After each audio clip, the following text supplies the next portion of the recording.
There you are. Not too tight, I hope. The collar, I mean. Oh, not to worry. Every dog has to get used to its leash. In the meantime, your next stop will be Magister William. All passengers have to be registered in the ship's manifest, and he's the chap in charge of the logs. You'll find him on the other side of this deck, in the officers' quarters.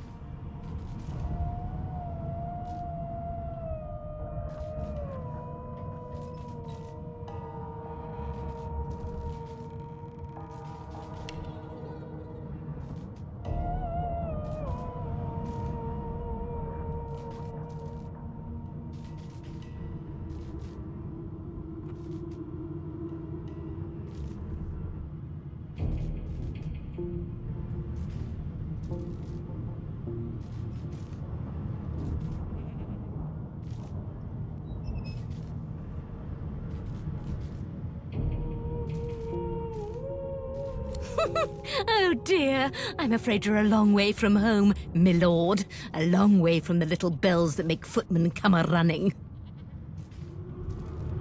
Index fingers pressed to her lips, she pauses a moment to give you a scrutinizing gander. My word, you do seem a bit befuddled, don't you? Perhaps I was a bit too generous with that sedative.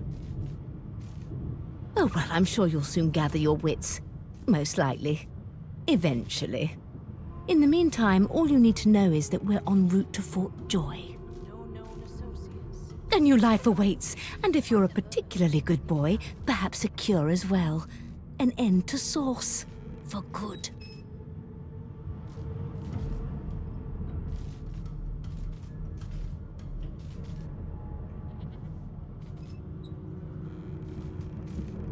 Why, for my peace of mind, of course. Why don't you try casting one of those sauce spells of yours? See what happens.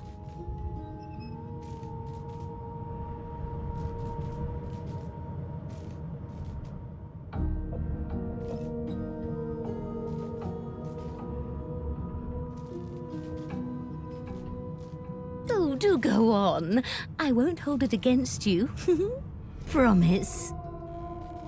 Currents of magic surge inside you, boiling, bursting, then breaking, only to fade back into your soul like rain into the earth. My, look at the concentration on your face. All will, but no result. There you have it. See? The collar's function. It neuters you of sorts. Makes you unable to cast sauce. For your own peace of mind, of course. Yours and the whole world's.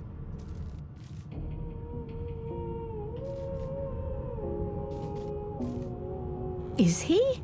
Oh well. Some problems simply sort themselves, don't they? She frowns and peers at you closely, resting the back of one hand on your forehead and taking your pulse with the other. Delusions such as these are rare, but not unheard of. I recommend a cup of mulled wine and another night's sleep. Just take it easy.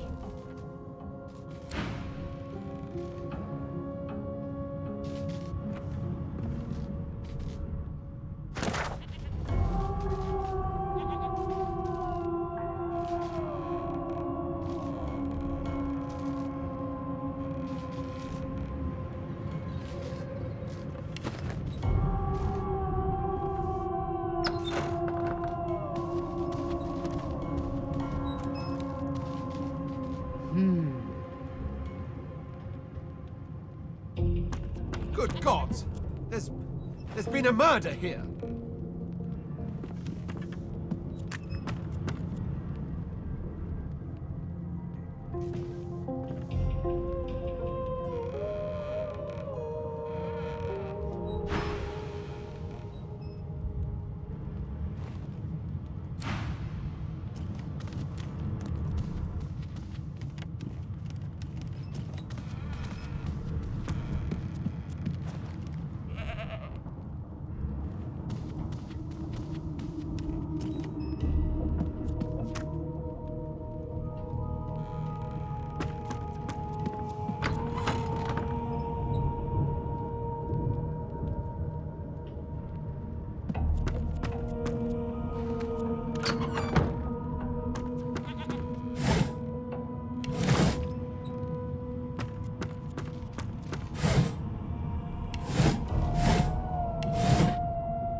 Be good, you scallywags.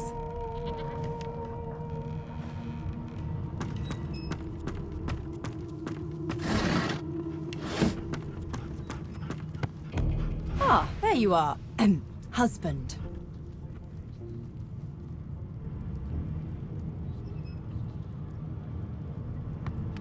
Would you please tell this very charming gaggle of not-at-all brat-like babes that I am by no accounts this loser woman, nor do I sing, in fact. I'm deathly allergical.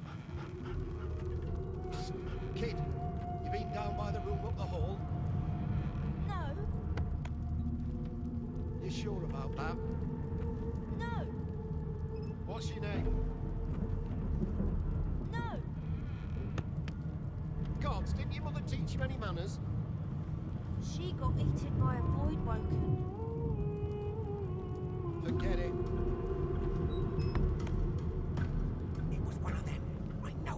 How very correct you are, spouse of mine. Madame Josephine Gribbles de Peeb refuses to be confused with anyone else. What? What's so funny? Her pinched face cracks into a great grin, and she shoos the children away from her with a laugh. Yeah, okay, you found me out. Go on and git, and maybe I'll sing you something when I'm good and ready. She turns to you, dark-eyed and dirty-haired, and smiles flatly. Gotta keep ourselves entertained, haven't we? I'll tell you if you can keep it quiet long enough for me to listen. You'd presume right.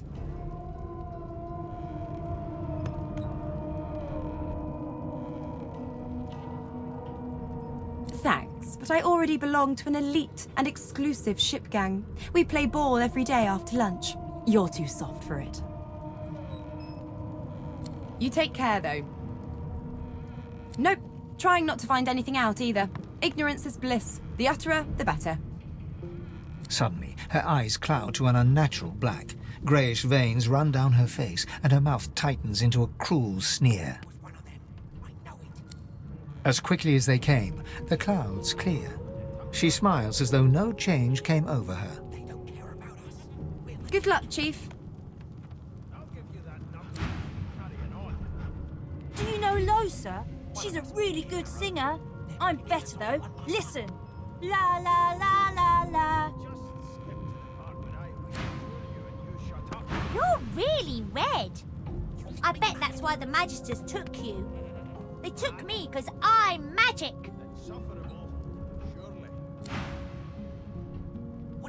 Wow. Are you a dragon? You look like a dragon.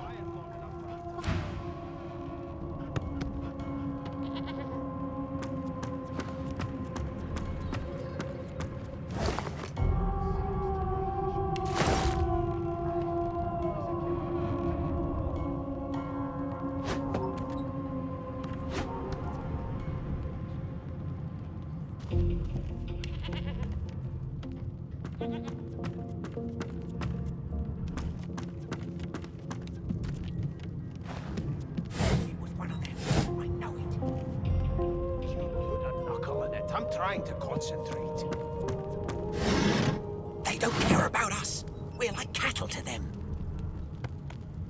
I'll give you that knuckle if you keep carrying on. An elf sits tucked away in a dark spot, lazily rolling dice onto the surface of a barrel. They sound like the dry cackling of an old witch. Reassure you and you shut up. Snake eyes. She chuckles. Insufferable. I bet that's just what they'll look like. What are you trying to hear anyway? I'll tell you if you can keep it quiet long enough for me to listen. Rolling dice. Deciding fates.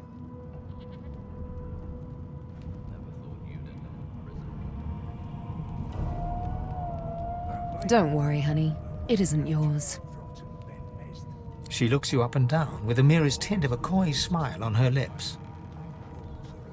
Never say never, though.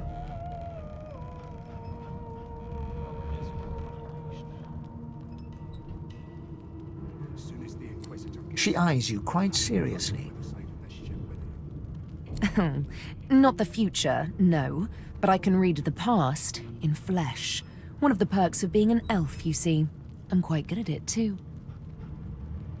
I could lick your arm and tell you how you spent the night before last. Shall I? She gives your arm a vigorous stroke of the tongue, efficient like a cat grooming. You were in a cellar with other sorcerers. As everyone lay sleeping, your hunger gnawed and gnawed at you until you could stand it no longer.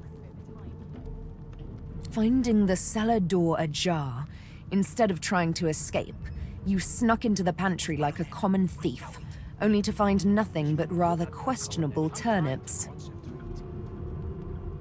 There you stood as a magister walked in, still hungry, feeling a mighty fool. One of us wouldn't kill our own.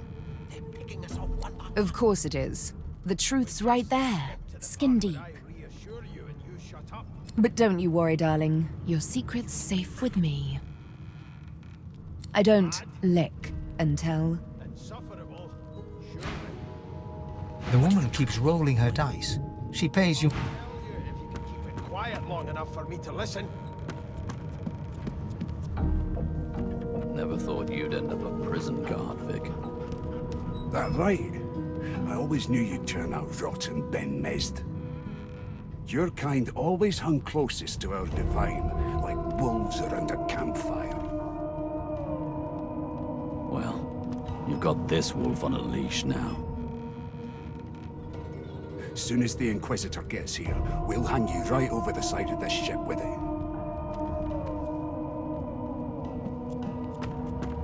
A scruffy man lounges against the wall with scarred arms folded. A sly smile playing on his face, he stares across at the Magister guarding him. Noticing you, he straightens and beckons for you to come closer. Watch your back, new fish. There's a murderer on board, and I'd bet 3 months' pay it's this trampy fan. Rolling his eyes at the Magister's warning, the man named Ifan beckons again.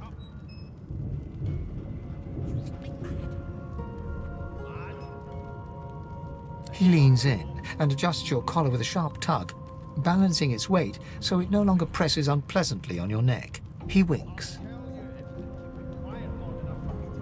Pinches less that way, right? Hocking a phlegmy gobbet in your general direction, the sullen Magister settles back to his task of glowering at Ifan. And now, you. We used to know each other, more's the pity. I was his commander many, many, many moons ago. Isn't that right, Vic?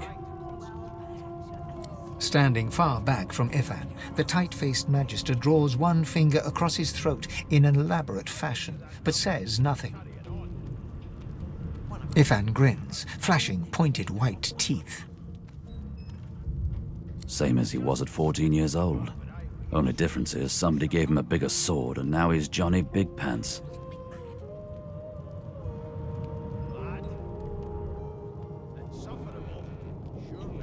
Long story. Maybe I'll tell you about it in the Joy. Away from interested parties. No.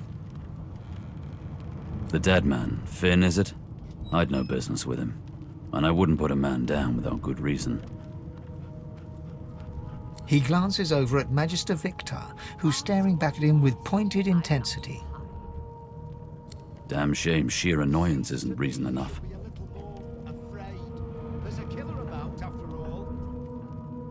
The Joy, I've heard a lot. Nothing good. No surprise there, since Bishop Alexander runs the show. Wonder if we'll get to meet the Ringmaster himself.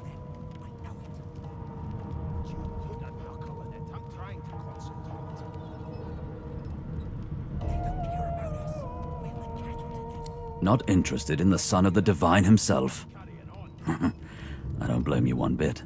But Vic here will blow a blood vessel if he hears you talking like that. What are you conspiring about over there? You, Lizard, what's your name? Oh, don't mind him. Vic's just got a bee in his bonnet. And that bee is me. Name. What are you trying to hear anyway? you if you can keep it quiet long enough for me to listen. Magister Victor looks at you suspiciously, then scrawls something illegible down in a tiny notebook. He scowls at you as he stows the notebook back in his voluminous robes. Away with you, at once. Ifan performs an elaborate pantomime of keeping quiet, one finger in front of his lips as he leans back against the wall. They don't care about us. We're like cattle. Murder most foul, and I strongly suspect you know all about it. Do you? Well, perhaps you're absolutely right.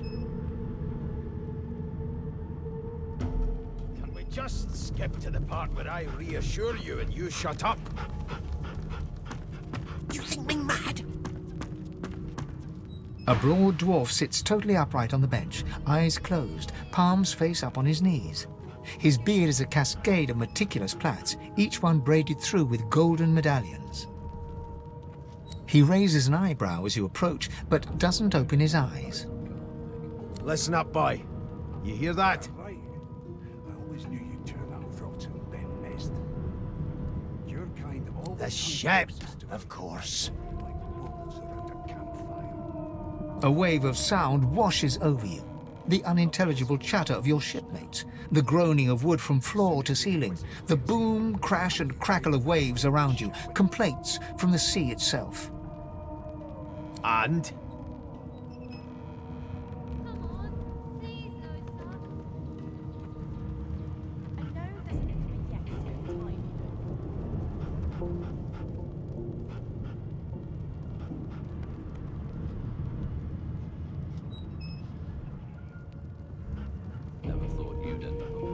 The fellow cocks his ear, listening. That right. I always knew That isn't anger. It's... He cocks his ear to the other side, then smiles.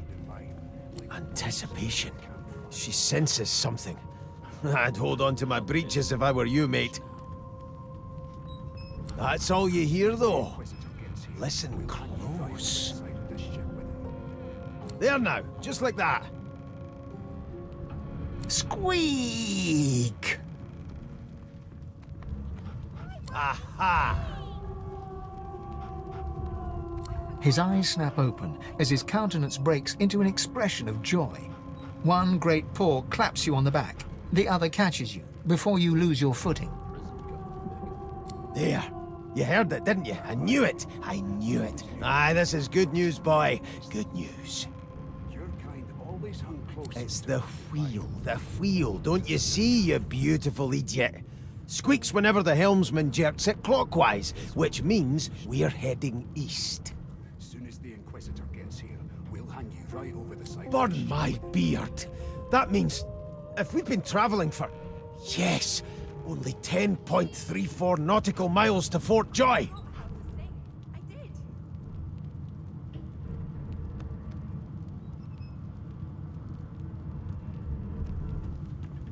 Captain, actually.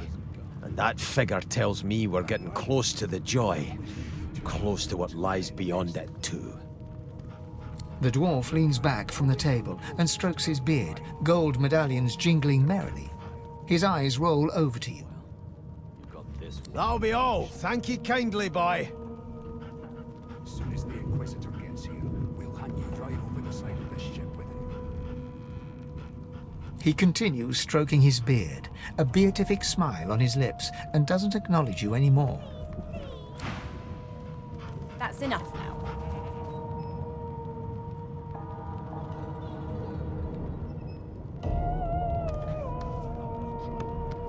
Never thought you'd end up a prison guard, Vic. That right. I always knew you'd turn out rotten, Ben Mest.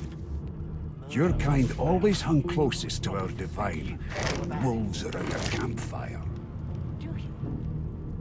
Well, you've got this wolf on a leash now. My prince. As soon as the Inquisitor gets here, The cook bows slightly and wipes her hands on her gruel-stained garb. Forgive me, Your Highness. I didn't expect... Well, anyway, whether I had more than cornmeal and rotting roots to serve, I'd concoct something more fitting for one of your stature. I'll give you that. keep carrying on. She nods and smiles wanly before returning to her duties. Can we just skip to the part where I reassure you and you shut up? You think me mad? Mad? No. Insufferable? Surely. The Magisters are out for blood. You saw the body, didn't you? Big bruiser like you ought to be able to take 'em on. Never thought you'd end up a prison guard, Vic.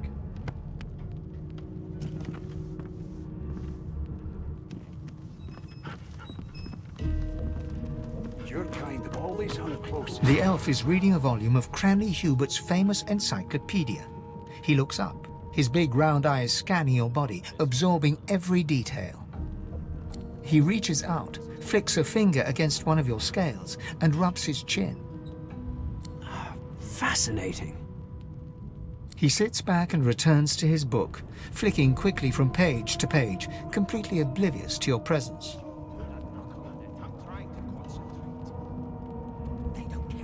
Ah, yes. The niceties. My name is Fane. I am a scholar from... well, I am a seeker of knowledge. That is enough. It is pleasurable to meet you. Is there? Wherever do you keep it? Certainly not in your books. I have been reading this one for several minutes, and I have yet to find a single insight into the mysteries of the universe. It is simultaneously too detailed and insufficient. I know the beginning of this tale and the end, but I am rather missing the middle. Tell me, what do you know of our world's history? It was one of them. I know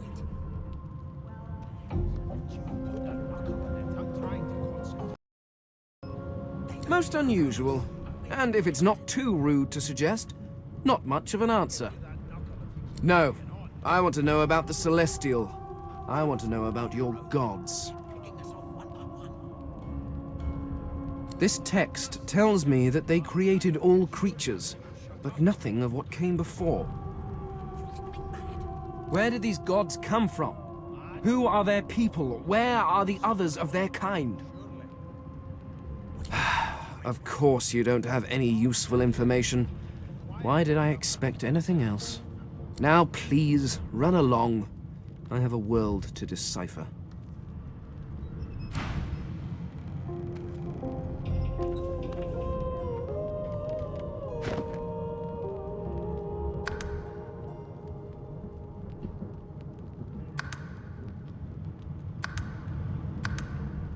Never thought you'd end up a prison guard.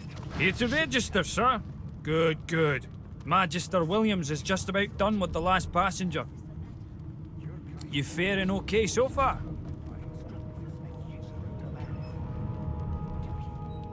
Of course I do. Seems Voidwalk can dog your heels like a shadow. That's no way to live, is it? You'll see. We're gonna help you. You head on in now. Williams will get you sorted fast.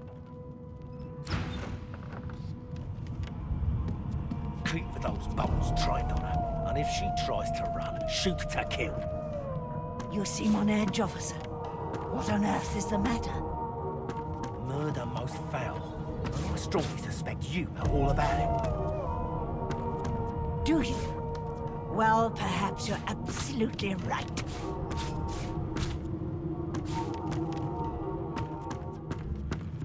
Standing at the center of the room, you spot a sorcerer haughtily eyeing a pair of nervous-looking magisters. They keep their crossbow trained upon her as she's being interrogated by an officer. So you admit it then? You murdered that poor fella? Yes, I did. But of course, that was only the beginning. She turns her head and looks you straight in the eye. There are others whose lives must end. Good God, the woman's mad. You there, sorcerer, go and fetch Magister Siwan. We need to do more than collar this maniac. We need to shackle her, hands and feet.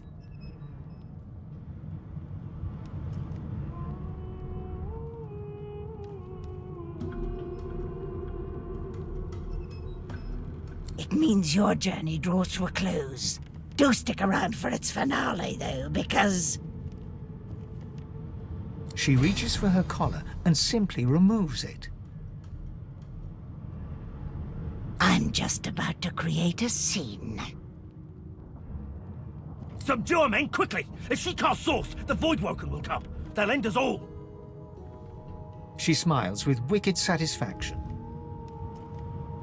Precisely.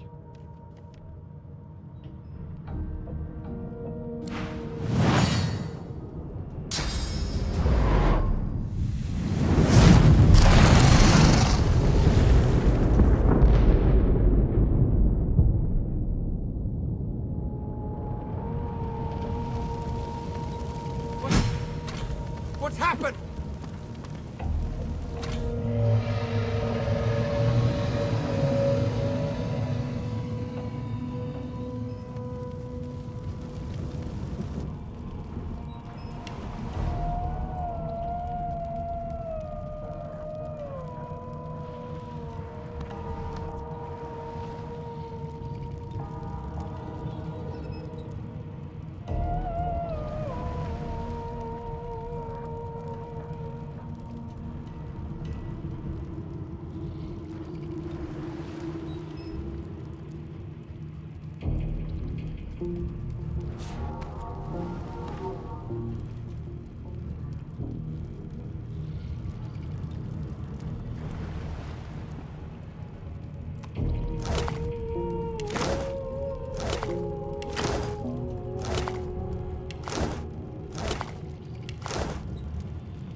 The young woman lies in a heap on the floor. She's breathing normally, but her eyes are wide open, like those of a corpse. Dark, greyish-black clouds swirl through them. No.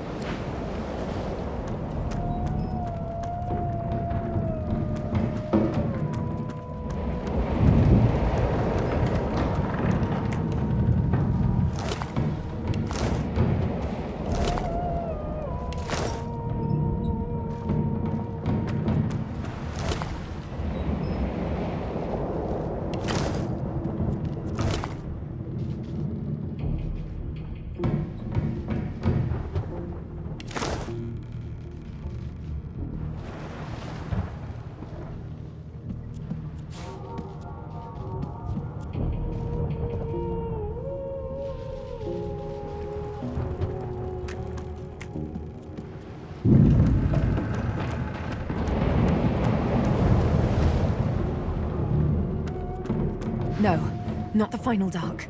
Not yet.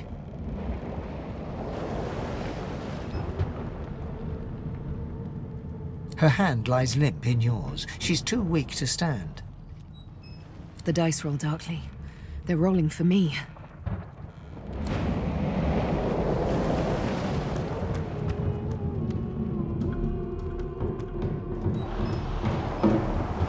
Ifan lies motionless, curled on the ground like an animal. Under his shaggy hair, you can see green eyes fluttering as if in a nightmare. A low whine escapes his lips. His eyes flicker open, but he doesn't register your presence at all. Lucien. Ifan cries out, then his eyes fall closed again. No.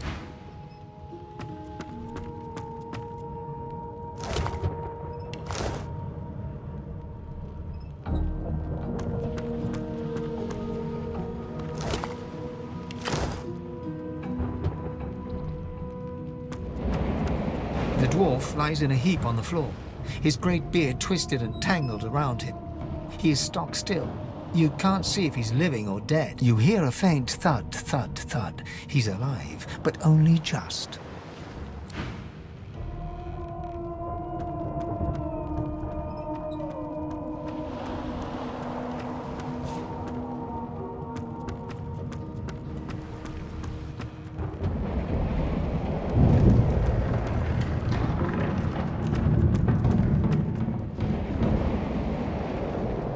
The Magister lies on the floor, unconscious and bleeding from a dire-looking wound.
Damn it! Need to get off this wreck and quick!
marking on the door was painted recently, judging from its pungent scent.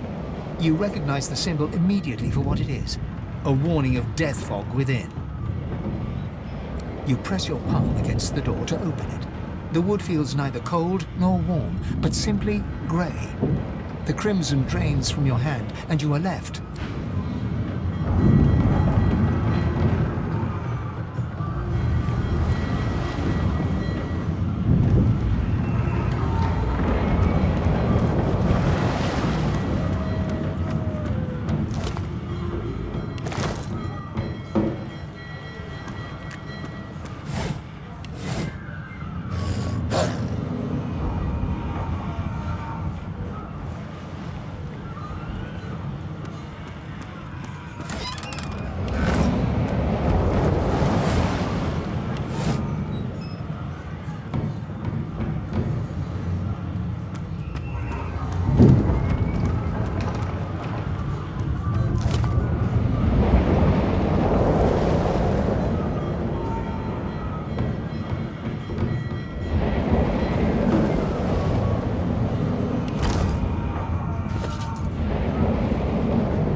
Doesn't bode well. Onwards and upwards!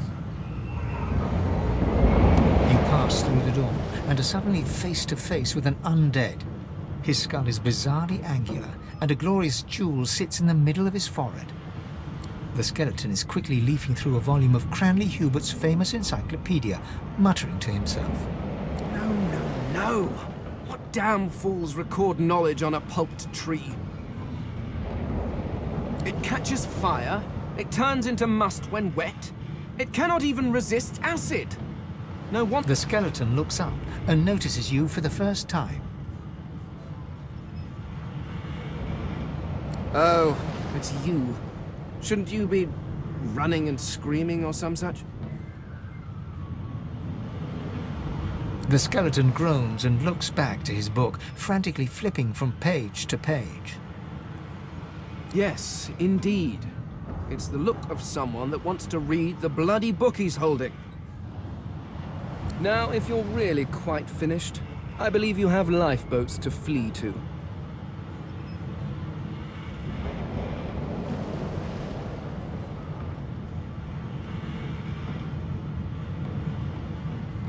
Please, I was no more an elf than you are those rags you're wearing. I had a mask, rather ingeniously designed, which allowed me to take that primitive form. A mask that was stolen by that damned witch after her little scene.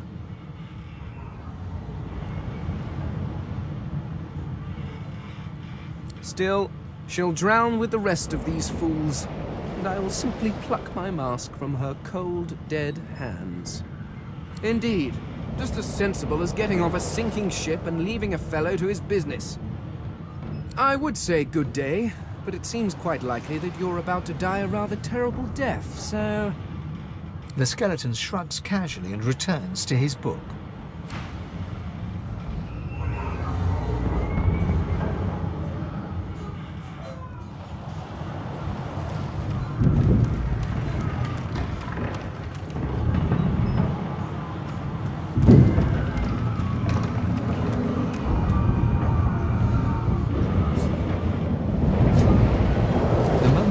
The door, your belly goes. It doesn't budge.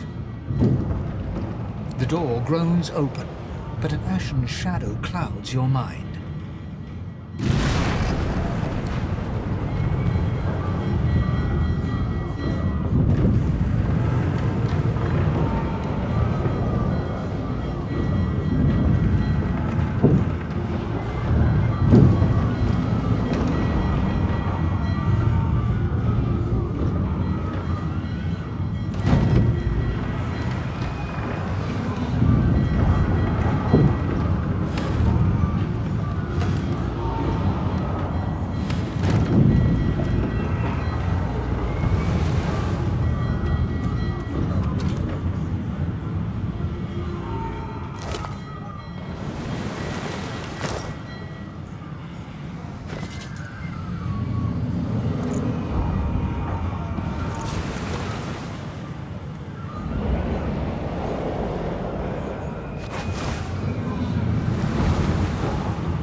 Thank the gods! By divine grace, what was... He eyes the collar circling your neck and reaches a hand towards his blade. Another sorcerer! The Magister's companion doesn't blink, frozen in place at the sight of you. Even if I knew how to rip that thing off, I wouldn't. Some crazy banshee comes screaming through, and now we got void bugs swarming up top! Sorcerer mutiny! He whispers loudly to the other Magister. Don't just cower there, Rix! Take out your blade! Rix grabs his sword, which shakes in the rhythm of his trembling hand.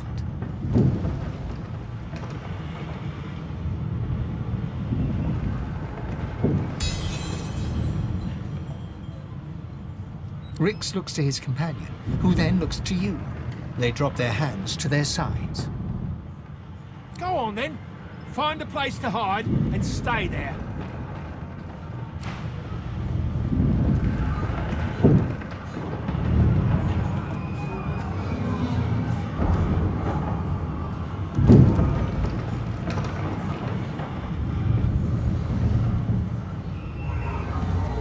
And you thought Rivellon was flat.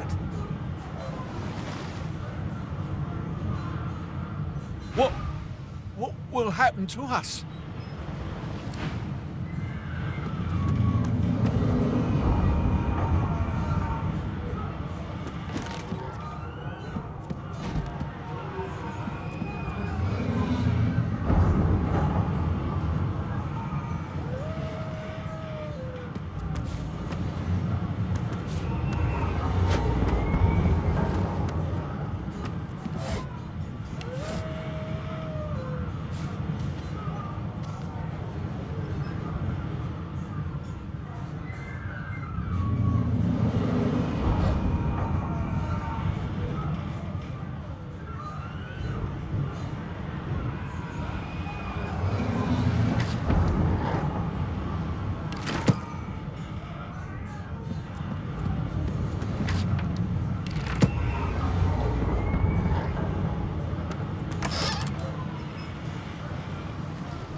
children and dwarfs first, just like the old stories say.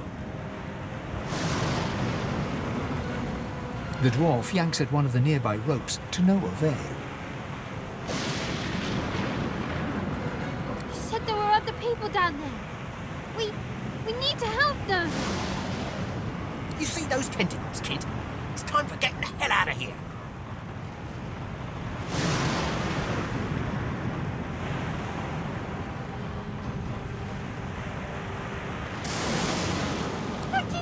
Thank you!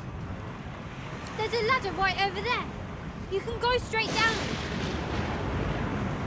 You're gonna be the death of us, you hear?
Beardless bugs won't sink the ship on my watch.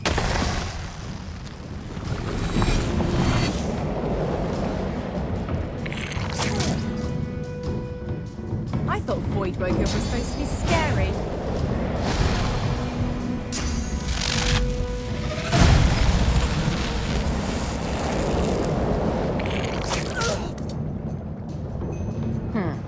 Let the games begin.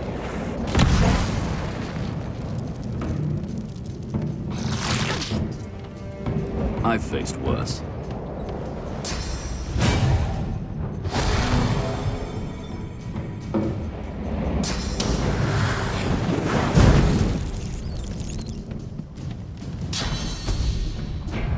I'll yield to none.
They smell worse than death.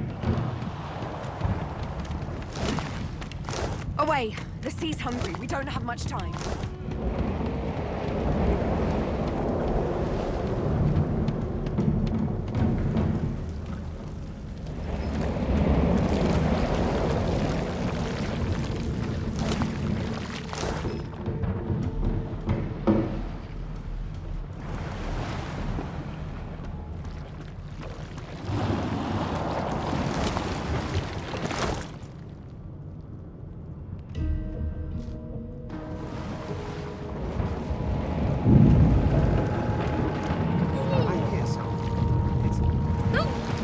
Majesty. She tries to speak, but can only gape as she clutches her neck, trying to stem the bleeding of a gushing wound.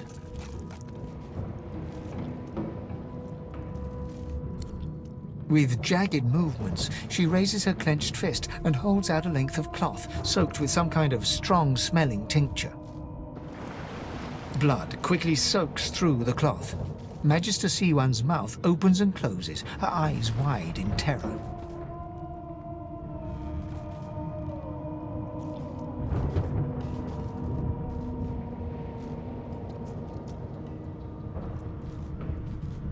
Blood pours out from around the bandage.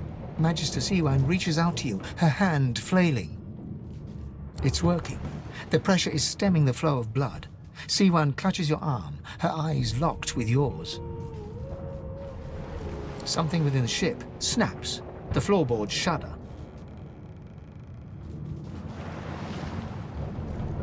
Siwan struggles to her feet, clinging to you tightly. The ship lets out a deep groan, then cracks.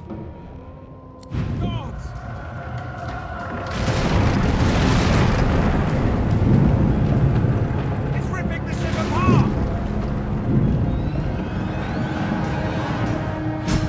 This is it!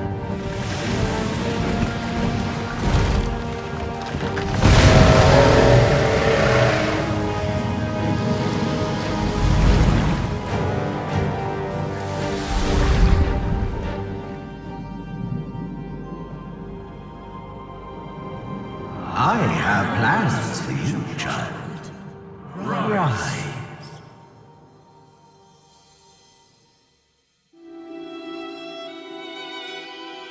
Honorable Dallas, we lost a ship sailing sorcerer prisoners to Fort Joy.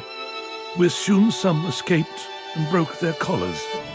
Their vile magic lured the Voidwoken. All who were aboard are presumed dead. Yours faithfully into eternity,